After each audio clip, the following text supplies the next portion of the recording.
अमुक के ऊपर आपने कृपा की, अमुक को आपने दर्शन दिए।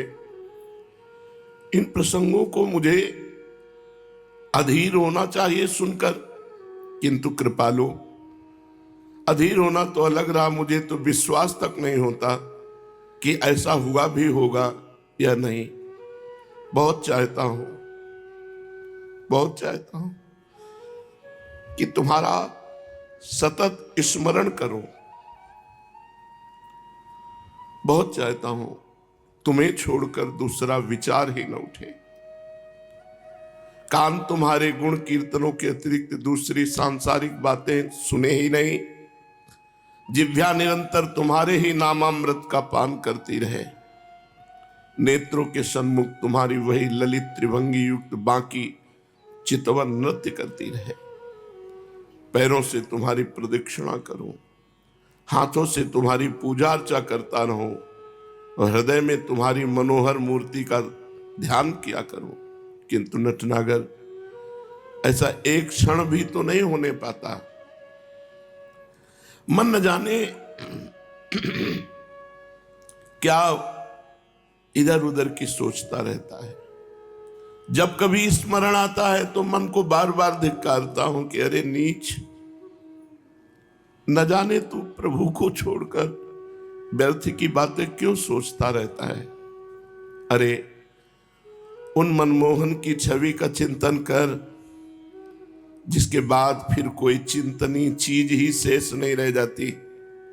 किंतु नाथ, वह मेरी सीख को मन सुनता ही नहीं। न जाने कितने दिनों से एक घटपट आदि ज्ञान की बातें सोचता रहा है। विषयों के चिंतन से ऐसा विस्मय हो गया है कि तुम्हारी ओर आते ही कांपने लगता है, और आगे बढ़ना तो अलग रहा, 4 कदम और पीछे हट जाता है। कैसे करूं, क्या करूं? पूरा जीवन हो गया अनेक उपाय किए, अपने करने योग्य साधन जहां तक कर सका सब किया, किंतु इस पर कोई असर नहीं हुआ। मन पर हो भी तो कैसे?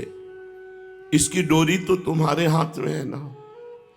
तुमने तो इसकी डोरी ढीली छोड़ दी है। यदि तुम्हारा जरा भी इशारा हो जाए तो फिर मन की मजाल क्या जो इधर से उधर तनिक भी जा सकता। मेरे साधनों से वश में हो सके ऐसी आशा मत करना, क्योंकि मुझे आशा नहीं है। तुम ही जब रोकोगे तो ये मन रुक जाएगा। मैं हारे कर जतन बहुत विधि अतिशय प्रबल अजय, तुलसीदास बस होए तबहि जब पेरक प्रभु बरसै। आप रोक दो मेरे मन को, संसार की तरफ न जाए। प्यारे प्रभु, डांट दो इस मन को। एक क्षण भी तो तुम्हारा चिंतन नहीं करता, एक क्षण भी प्रेम सागर में नहीं डूबता। ये जीवन व्यर्थ हो रहा है। हे नाथ, जीवन को सार्थक कर दो। मेरा मनुष्य शरीर धारण करना सार्थक हो जाए यदि आपके प्रेम में मेरा मन डूब जाए। प्रभु, एक जीभ को ले लो। ये नाना प्रकार के रसों में इतनी आसक्ति है कि इसे तुम्हारे नाम जपने में मजा नहीं आता। विविध प्रकार के पकवान खाने में मजा आता है। स्वादु स्वादु पदार्थों की वांछा करती रहती है। इस जबान को हठपूर्वक लगाता हूं, किंतु बेमन का काम भी कभी ठीक होता है। नाथ, अब तो बस तुम्हारा ही आश्रय है। तुम्हारे प्रति अनुराग नहीं, विषयों से वैराग्य नहीं, जीवन में यथार्थ त्याग नहीं। जीवन क्या है? पूरा नाटक बना हुआ है। चाहता हूं अनन्य होकर तुम्हारा ही चिंतन करूं, नहीं कर सकता। इच्छा होती है जीवन में यथार्थ त्याग हो, नहीं होता। सोचता हूं संसार से उपराम हो जाऊं, हो नहीं सकता। परिग्रह से जितना ही दूर होने की इच्छा करता हूं, उतना ही अधिक संग्रही बनता जाता हूं। तुम्हारे चरणों से पृथक होने से ऐसा होना अवश्य संभावी है। प्रभु, शरीर को सुखाया भी, तितिक्षा का ढोंग किया, ध्यान, जप, योग, आसन सभी तरफ मन को लगाया, किंतु तुम्हारी यथार्थता का पता नहीं चला। तुम्हारे प्रेम में पागल न बन सका। घूम फिर कर वही संसार, भांति भांति का रूप रखकर संसार ही सामने आया, तुम छिपे ही रहे। अब अपने ऊपर भी विश्वास नहीं रहा। ये शरीर रोगों का अड्डा बन गया है। नेत्रों की ज्योति क्षीण हो रही है, दंत खोखले हो रहे हैं, पाचन शक्ति कम हो गई, वायु के प्रकोप से शरीर के सभी अवयव वेदना में बन गए। फिर भी वही विषय चिंतन यथार्थ जीवन का लाभ नहीं कर सका। अब सब तरफ से हार कर बैठ गया हूं। अब तो एक यही बात सोच ली है, जो तुम कराओगे करूंगा, जहां रखोगे रहूंगा, जैसा नाच नचाओगे वैसा नाचूंगा। तो भी प्यारे, इस जीवन में एक ही चाह है, और वो चाह यह है, अंत तक बनी रहेगी, कि एक बार सब कुछ भूलकर तुम्हारे प्रेम में पागल हो जाऊं। इस जीवन की एक चाह है, और वो चाह पूरे जीवन बनी रहेगी, कि एक बार सब कुछ भूलकर केवल तुम्हारे प्रेम में पागल बन जाऊं, तुम्हारे चरणों में पागलों की भांति लोटपोट हो जाऊं। यही एक चाह है। सभी सांसारिक वासनाएं जब नष्ट हो जाएंगी, जब एकमात्र तुम ही याद आते रहोगे, सोते जागते आठों पहर तुम्हारी मनोहर मुरली की मीठी मीठी ध्वनि ही सुनाई देती रहेगी, तुम्हारी उस मंद मंद मुस्कान में ही चित्त सदा गोते लगाता रहेगा, और मैं सभी प्रकार से लज्जा संकोच भय को त्याग कर पागलों की भांति पुकारूंगा और नाचूंगा आपके लिए। मेरा जीवन धन्य हो जाएगा, ये शरीर लेना सार्थक हो जाएगा। प्रभु, मुझे रोने का वरदान दो, मैं रोता रहूं, पागल की भांति सदा रोऊं, उठते बैठते सोते जागते सदा आंखों में आंसू भरे रहूं। रोना ही मेरा जीवन हो जाए, ऐसी कृपा कर दो। खूब रोऊं, हर समय रोऊं, हर जगह रोऊं, जोर जोर से रोऊं, और चैतन्य देव की भांति चिल्ला उठूं, हे देव, हे दयति, हे भुवनैक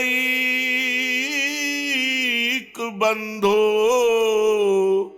हे कृष्ण, हे चपल, हे करुणैक सिंधो, हे नाथ, हे रमण, हे नयनाभिराम, हा हा कदानुभवितासि पदम दृशोर में। हे गुरु स्वरूप प्रभु, तुम्हारे पाद पद्मों में कोटि कोटि प्रणाम है। हे अंतर्यामीन, तुम्हारे अनंत गुणों का बखान यदि शेषनाग भी अपने सहस्त्र मुखों से सृष्टि के अंत तक आहर्निश करते रहे तो भी उनका अंत नहीं होगा। मैं क्षुद्र प्राणी भला तुम्हारी विमल विरदावली का बखान किस प्रकार कर सकता हूं।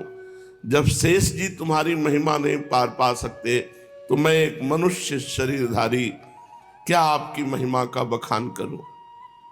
फिर भी तुम जाने जाते हो, तुम अगम्य हो, तो भी अधिकारी साधक तुम तक पहुंचते हैं। तुम अनिर्वचनीय हो, तो भी शिष्य प्रशिष्य परंपरा से मिलकर तुम्हारा निर्वचन करते हैं। तुम निर्गुण हो, निराकार हो, फिर भी भक्तों के प्रेमवश तुम सगुण साकार होकर प्रकट होते हो। मनीषी तुम्हारे तत्व को परोक्ष बतलाते हैं, तो भी तुम प्रत्यक्ष होकर शिष्यों की पूजा अर्चा भक्तों की ग्रहण करते हो।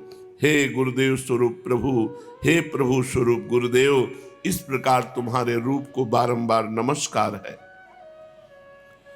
हे ज्ञानावतार गुरुदेव, मेरी पात्रता अपात्रता का विचार न करना। पारस लोहे की पात्रता की ओर ध्यान नहीं देता, वो तो सामने आए हुए हर प्रकार के लोहे को सुवर्ण कर देता है, क्योंकि उसका स्वभाव ही है लोहे को कंचन बनाना। तो तुम्हारे योग्य पात्रता क्या इन पार्थिव प्राणियों में कभी आ सकती है? नाथ, अपने स्वभाव की ओर ही ध्यान रखना, हमारी तरफ न देखना, अपने स्वभाव की तरफ देखना। तुम्हारे दयालु स्वभाव की प्रशंसा सुनकर मैं अपने जीवन को तुम्हारे श्री चरणों में समर्पित करने आया हूं। प्रभु, संभवतः ये तुम्हें प्रिय लगेगा, यद्यपि तुम निरपेक्ष हो, तुम्हें कोई अपेक्षा नहीं, पर मेरी प्रार्थना स्वीकार करो, मुझे अपने श्री चरणों में शरण दो। तुम्हारे पाद पद्मों में मेरा कोटि कोटि प्रणाम है।